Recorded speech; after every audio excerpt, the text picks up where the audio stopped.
Hey everyone, happy Wednesday. Today I am out for PSSA testing and I just wanted to give you a quick recording about expectations for today. Although you don't have a live session, you do need to log into the course and work on lesson 5.04.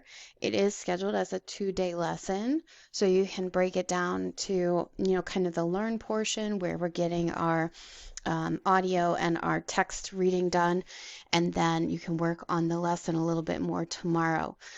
I do suggest that you're using a regularly scheduled class time to get your work done so that you're not, missing out or putting it off. So although, again, we don't have live session, please be sure you're working through this. With Act 2, there are two scenes, scene 1 and 2, and at the very beginning of Act 2, we are introduced to the fairies. So I just wanted to go over the fairy cast list with you that you see on the slide here. Think about also the concept of parallel plot that I've talked to you about. We have these sets of characters that kind of weave together, and right now, once you get into Act 1 and you start, or Act 2 and start reading and listening to that, you're going to learn about the fairies and kind of their demeanor and behavior. Oberon is the king of the fairies, and he and his wife are not really getting along too well at this point, and you can see their argument at the very beginning. So that kind of sets the mood for their relationship at this point. The problem is that Titania is she has the control of a young Indian prince. And she's kind of been granted this young Indian prince because she took care of his mother when he was in womb.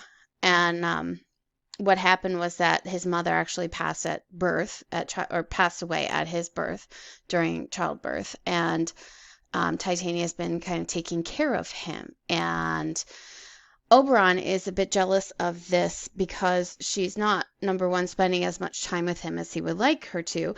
And number two, he feels like he's king and he should have ownership of this boy.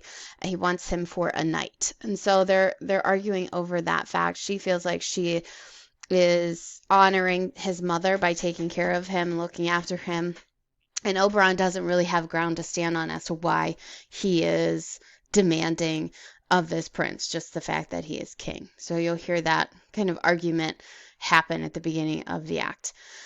And then Puck is a mischievous fairy and servant to Oberon. You're going to see how he kind of just does what Oberon asks him to do. He has these ideas.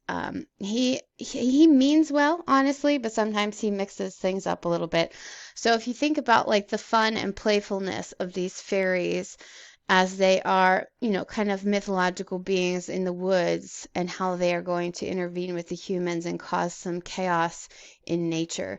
There's also this concept that the fairies are in control of the natural elements and the realms. And so because Titania and Oberon are at odds with one another, it's as if the world is at odds, like the weather and the atmosphere and other things are not cooperating just because they are not getting along. The last set of characters down there, Peace Blossom, Moth, Mustard Seed, and Cobweb, are the fairy servants to Titania, and you'll see them. They, help her get things. They sing to her to help her fall asleep, those kinds of elements. So with today's expectations, I'm asking that you, try and focus on the learn portion, like I said. Get into reading and listening to Act 2. In your email, you should see exactly the timestamp as to when to start the recording of the audio, YouTube, and also page 11 is where you will start Act 2. And you only are required to go through Act 2, Scenes 1 and 2. We'll work on Act 3 next week. And you guys have a wonderful rest of your day. I'll be sending out another recording for you tomorrow, or for Thursday. It depends on when you're listening to this recording. So, all right, have a great day.